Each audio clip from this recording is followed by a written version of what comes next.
ፊልሙ የሚጀምረው ሊሳ የምትባል ሴት በጣም ተበሳጭታ ሕይወቷን ለማጥፋት አስባ በመንገድ መሃል ላይ ተኝታ እያሳየን ሲሆን ብዙም ሳይቆይ አንድ የጭነት መኪና ሲመጣ ሊሳ ሐሳቧን ቀይራ ትነሳና አዳም የሚባለው ሹፌር ደና መሆኗን ሲጠይቃት ደና መሆኗን አረጋግጣለት አካባቢው ምድረ በዳ በመሆኑና በጣም የራቀ ነዳጅ ማደያ በመኖሩ አብራው እንድትሄድም ጋብዟት ሊሳም መጀመሪያ ላይ እምቢ ብትለውም መኪናው ሊሄድ ሲል ግን ታስቆመውና አብራው ለመሄድም ትስማማለች። በመንገድ ላይ ሲጫወቱ አዳም ሊሳ በአስተናጋጅነት የምትሰራ የውጭ ዜጋ መሆኗን አውቆ እሱም ስለ ቤተሰቧ ሲጠይቃት ሊሳ በዛሬው ቀን 9ኛ ዓመት ይሞላት የነበረ ሴት ልጅ እንደነበራትም ትገልጻለች። ይህንንም ሲሰማ አዳም የሐዘኗ ክብደት ተሰምቶት ቀደም ብላ ሕይወቷን ለማጥፋት ለምን እንዳሰበች በመጨረሻ ይረዳና መቀጠል አዳምም ስለ ራሱ ጥበቃ መሆኑን ስራው አሰልቺ ቢሆንም ሰዎችም ብዙም ስለማይወድ ለሱ ጥሩ እንደሆነ ይናገራል።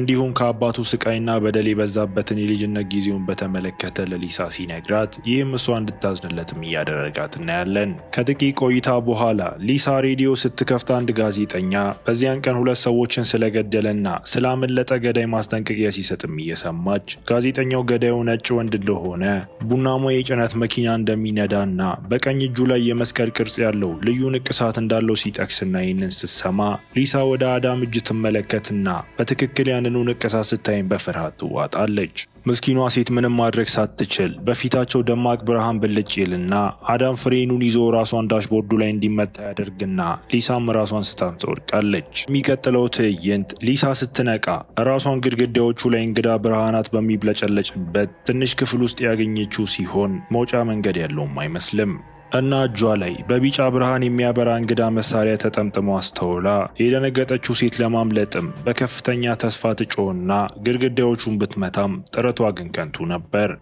ብዙም ሳይቆይ አንድ በር ተንሸራቶ ሲከፈት ከጀርባው ጠባብ ዋሻ ይታይና በሩ ከኋላዋ እንደተዘጋ ወደ መተላለፊያው ውስጥም ትገባለች። በዚያን ጊዜ በእጇ ላይ ያለው መሳሪያ ከፍተኛ ድምፅ ያለው የማስጠንቀቂያ ደውል ያሰማና ከ11 ደቂቃዎችም ወደታች የሚቆጥር ሰዓት ቆጣሪም ይታያል። ግን እሷ ይህ ምን ማለት እንደሆነም አታውቅም። ሊሳ ሌላ ምርጫ ስለሌላት በጠባቡ ዋሻ ውስጥ በጥንቃቄ መንቀሳቀስ ስትጀምር ሩቅ የሚያስጨንቁ ድምፆችን እየሰማች ብዙም ሳይቆይ ሌላ መክፈቻ ስታገኝ ቀጣዩ መተላለፊያ ከቀደመው የበለጠ ጠባብ መሆኑን አስተውላ ከኋላዋ ያለው በርም ከመዘጋቱ በፊት በግድ ወደፊት ትንቀሳቀስና ከዚያም 2 የተከፈሉ ዋሻዎችን አግኝታ ከላይ ያለውንም ትመርጣለች። ይህ መተላለፊያ በሚለዋወጡ ቀለሞችም የተሞላ ነው። ነገር ግን ወለሉ መነሳት ይጀምርና ኮሪደሩንም በዙሪያዋ ሲያጠበው ልትጨፈለቅ እንደምትችልም ተረድታ ሊሳ በሙሉ ኃይሏ ወደፊት ትሄድና ወደሚቀጥለው ዋሻ ለመድረስም በችግር ከጠባቡ ቦታ ትወጣለች። ደክሟት ሊሳ ጉዞዋን ከመቀጠሏ በፊት ለትንሽ ጊዜ ለማረፍ ወስና ብዙም ሳይቆይ የበሰበሰ አስክሬንም አግኝታ እየቀፈፋትም አስክሬኑን ከመንገዱ ለማንሳት ስትሞክር አስክሬኑ ከእሷ ጋር ተመሳሳይ የእጅ መሳሪያ እንደለበሰ ስትመለከትም በፍርሃት ትዋጣለች። የተደናገጠችው ሊሳ ወደ ተዘጋ መንገድ እስክትደርስ ድረስ መጓዟን ትቀጥልና ከዚያም ባልታወቀ ምክንያት እጇ ላይ ያለው መሳሪያ ቀለምም ይለወጣል። ይህም ጊዜው እያለቀ መሆኑንና መጥፎ ነገር ሊከሰት እንደሆነም ያመለክታል። በድንገት የሚነድ ቱቦ ብቅ ይልና ግድግዳው ላይ አንድ ክፍል ሲከፈት ስታይ ሊሳ ወደ ውስጥ ስትገባ ከኋላዋ የመስታወት መከላከያም ሲዘጋ ከሰከንዶች በኋላ ዋሻው በእሳት ነበልባል ይያያዝና እሷን በፍርሃት እየተመለከተች ቀደም ብላ ያየችው የበሰበሰው አስክሬን በእሳቱ እንደበላ ስትገምትም እናያለን። ከዚያ በኋላም የመስታወት በሩ ይከፈትና ሊሳ በጠባቡ ዋሻ በኩል እየተሳበች በእጇ ላይ ያለው ሰዓት ቆጣሪ እንደገና ሲጀምርና 11 ደቂቃ ወደ ታች ሲቆጥር ልብ ምቷም ጨምሮ እንባዋ እየፈሰሰ ይህን ከእንግዲህ መቋቋም አልችልምም ትላለች። ሆኖም ተስፋ ለመቁረጥም ፍቃደኛ አልሆነችምና ወደ ገንዳ እስክትደርስ ድረስ ትሄድና ትንሽ ተስፋ ብልጭታ ተሰምቷትም ውሃውን ጠጥታ መውጫ መንገድ ለማግኘት መዋኘት ትጀምርና ብዙም ሳይቆይ ሌላ ዋሻ ጋር ስትደርስ ውሃ በዙሪያዋ ያለውን መተላለፊያ መሙላት ሲጀምር መደናገጥ ጀመራ። ሊሳ ለመውጣትም በከፍተኛ ሁኔታ ስትታገል በውሃ ውስጥ ሌላ የሞተ አስክሬን ስታገኝ ይህም ያስፈራታል። እንደ እድል ሆኖ መውጫ መንገድም አግኝታ ወደ ሌላ ጠባብ ቦታ ትሳብና የደከመችው ሴትም አረፍ ብላ ለአጭር ጊዜ እንቅልፍ ሲወስዳትም እናያለን። ብዙም ሳይቆይ ሊሳ ከሩቅ አንድ ሰው ለእርዳታ ሲጮህ ስትሰማ ትነቃና እዚያ ሌላ የተረፈ ሰው እንዳለ ተረድታ በፍጥነት ወደ ድምፁ ብትሄድም መሬት ላይ ያለው በር ተከፍቶ አረንጓዴ ፈሳሽ ያለበት ገንዳ ስታይም ጉዞዋን አቁማ ሊሳ የልብሷን ቁራጭን በጥንቃቄ ቀዳ ወደ ውስጥ ስትነክረው በፍጥነትም መቃጠል ይጀምርና እሷም አሲድ መሆኑን ስትረዳ ወደ ውስጥ ላለመውደቅ የዋሻውን ቀጭን ጠርዝ ይዛ እየተሳበች እቅዷ መጀመሪያ ላይ ቢሰራም መጨረሻው ላይ ልትደርስ ስትል ጉልበቷ በትንሹ አሲዱን ይነካና ቆዳዋም ሲቃጠል እሷም በህመም እያለቀሰች ነገር ግን የተረፈው ሰው ሲጮህ ስለተሰማም ጊዜ የላትም። በዚህም ሊሳ ወደፊት መጎተቷን ትቀጥልና ብዙም ሳይቆይ በዋሻው ማዶ አንድ ሰው አይታ ነገር ግን ልትቀርበው ከመቻሏ በፊት ከፊት ለፊቷና ከሰውየው ፊትም 3 ቀዳዳዎች ያሉት የብረት መከላከያ በድንገት ብቅ ብሎ በመካከላቸው ክፍት የሆነ የዋሻ ዝርጋታም ይታያል። ሰውየው ረጅም ጸጉርና ጺም ያለው ሲሆን ለረጅም ጊዜ እዚህ እንደነበረ ተረድታ ሊሳ ስለ ቦታውና ስለ ሁኔታቸው ጥያቄዎችን መጠየቅ ብትጀምርም ነገር ግን ሰውየው አይምሮውን ያጣም ይመስላል እና ሁሉም ሰው ሊሞት ነው እያለ ደጋግሞ ሲናገር ሊሳ ተስፋ እንዳይቆርጥ ለማበረታታት ትሞክርና እቅድ እንዲያወጡ ብትናገርም ነገር ግን እሱ ጠበኛ መሆን ጀምሮ ጭራሽም እሷን መሳደብም ይጀምራል። ከጥቂት ቆይታ በኋላ የሁለቱም አምባሮች በከፍተኛ ቀለም ይበሩና ጊዜው ሊያልቅ መሆኑንና እሳቱ እንደ በፊቱ ሊነድ መሆኑንም ያመለክታሉ።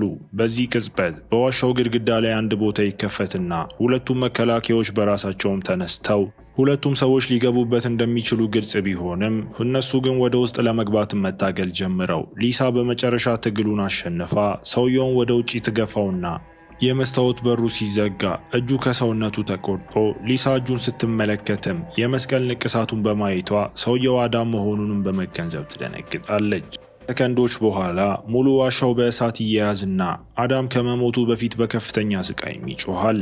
ይህ በእንዲህ እንዳለ የደከመችው ሊሳም ራሷን ስታ ትወድቅና ስትነቃም ራሷን ያው ደህና ቦታ ውስጥ አግኝታው ከዚያም አስደንጋጭ በሆነ ሁኔታ አንድ የራስ ቅል ከመካኒካዊ ቱቦ ጋር ተጣብቆ ከጣሪያው ላይ ሲወርድ ታይና ሊሳ ሊጎዳት እየሞከረ እንደሆነ በማሰብ ብትጨነቅም በሚያስገርም ሁኔታ የራስ ቅሉ የጉልበቷን ቁስል መፈወስ ሲጀምር ሊሳ በማሽኑ ደግነት ተገርማ ይህን የሚያደርገው ሰው እንድትሞት እንደማይፈልግም ትገነዘባለች። ከዚያም የራስ ቅሉ ከአፉ ቱቦ በድንገት አውጥቶ ከሊሳ ልብስ ጋር ሲያገናኘው በዚህ ምክንያት አዳም በጭነት መኪና ውስጥ ሊያጠቃት ሲሞክር የነበረውን ትውስታ ማስታወስ ጀመረና እሱ ሊሳን ወቅቷትን በሰማይ ላይ እንግዳ ብርሃን በታየበት ጊዜ ከመኪናው እንድትወድቅም እንዳደረጋት ታያለች። ከጥቂት ቆይታ በኋላ የመስታወት በሩ ይከፈትና ሊሳ የአዳምን እጅም ይዛ ወጥታ እጁን ስትመረምር በእጁ መሳሪያ ስር ዳይመንድ፣ ኤክስ እና ሌላ ዳይመንድ ምልክቶችንም ትመለከታለች። ምን እየሆነ እንዳለ ለመረዳት ከመቻሏ በፊት የሚሽከረከር ምራጭም ከፊቷ ብቅ ሲል ይህም በፍርሃት ሞልቷት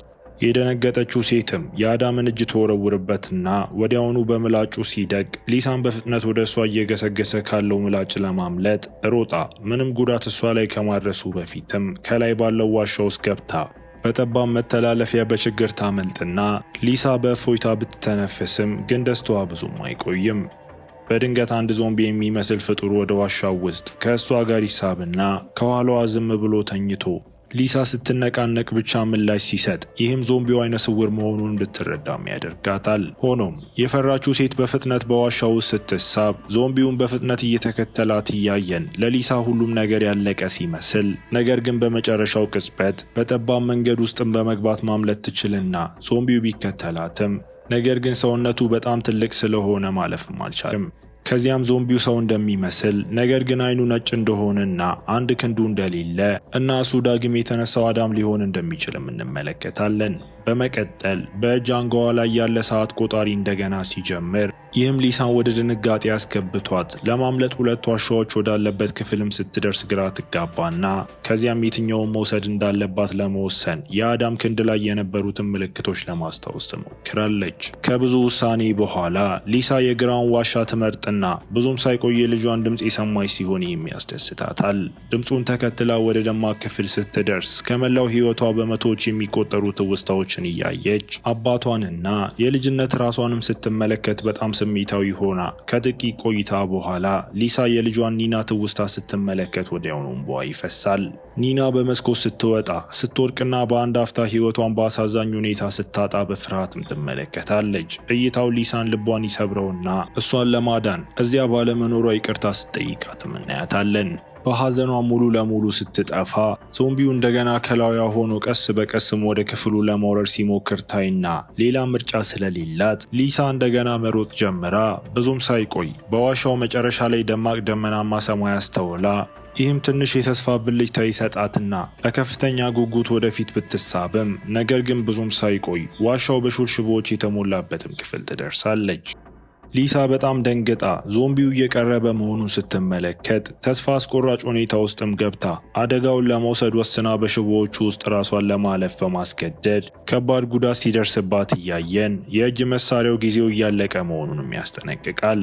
በሚያሳዝን ሁኔታ ማምለጫው በጥቂት ጫማ ርቀት ላይ ቢሆንም ክፉኛ የተጎዳችው ሊሳ መንቀሳቀስ አልቻለችም። እናም ወዲያውኑ በግድግዳው ላይ ሴፍ ቦታ እንደገና ቢከፈትም ነገር ግን ዞምቢው በፍጥነት ይደርስና ከዚያ በኋላ መስታወት በሩ ይዘጋና የሚነደው ቱቦ ሲታይም ሊሳም ለሷ ምንም መውጫ መንገድ እንደሌለ ተረድታ አይኖቿን ጨፍና ለመሞት ብትዘጋጅም ነገር ግን እሳቱ እሷን ከማግኘቱ በፊት ወለሉ ባልተጠበቀ ሁኔታ ይከፈትና ወደ ደህና ቦታ ከወደቀች በኋላ ራሷን ስትስጥም እናያታለን። በሚቀጥለው ትዕይንት ሊሳ አንድ ክፍል ውስጥ ስትነቃ ለመጀመሪያ ጊዜ ከእንቅልፏ የነቃችበት ቦታ መሆኑን ስትገነዘብ ደንግጣ ከዚያም ከዚህ ቦታ መውጫ መንገድ እንደሌለና እዚህ እንደምትሞትም አስከፊ ግንዛቤን አግኝታ ሊሳ የደም ጠብታዎችንም ተጠቅማ በአዳም ክንድ ላይ ያየቻቸውን ምልክቶች በግድግዳው ላይ ጽፋ ትርጉም ለመስጠት እየሞከረች በዚያን ጊዜ የራስ ቅሉ እንደገና ይታይና ቁስሏን ለመፈወስም ሲሞክር ነገር ግን ሊሳ ማሽኑን አስቁማው ከዚህ በኋላ ለመቀጠል ጥንካሬ እንደሌላትና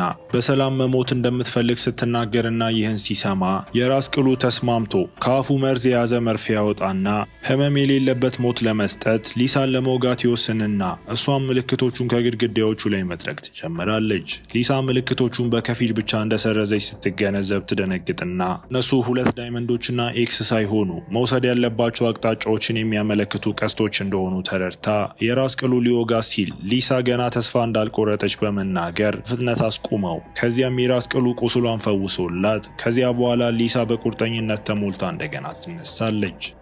በዚህ ጊዜ ቀደም ሲል በዚህ መንገድ ስለመጣችም እያንዳንዱን እንቅፋትን በቀላሉ አልፋ ብዙም ሳይቆይ ሊሳ አረንጓዴውን አሲድ እንደገና ስትደርስበት አምባሯንም ለማቅለጥ ትጠቀምበትና አንዴ ከተነሳላት በኋላ መሄድ ያለባትን መንገድ የሚያሳዩ 2 ኤክሶችና 1 ዳይመንድ ምልክቶችን በእጅ አንገዋ ላይ አይታ ተስፋ የሰነቀችው ሴትም ጉዞዋን ቀጥላ ብዙም ሳይቆይ በግራና በቀኝ መካከል መምረጥ ወዳለባት ነጥብም ትደርሳለች። በዚህ ጊዜ በእጇ ላይ ያሉትን ምልክቶች ተከትላ የቀኙን መንገድ ብትወስድም ነገር ግን ከሰከንዶች በኋላ ሊሳ ከአስቀያሚው ዞምቢ ጋር እንደገና ተገናኝታ እሱም እሷን ለማጥቃትም ጊዜም አያጠፋም። በፍርሃት ትሸሽና ብዙም ሳይቆይ ወደ አንድ ዋሻ ስትገባ የስበት ኃይል ከየአቅጣጫው ስለሚጎትትም እንቅስቃሴዋን መቆጣጠር የማይቻል ሲያደርገው ሊሳ ወደፊት ለመሄድ ታግላ በመጨረሻም ለማምለጥ ችላ 2 ዋሻዎችን እንደገና ታገኛለች።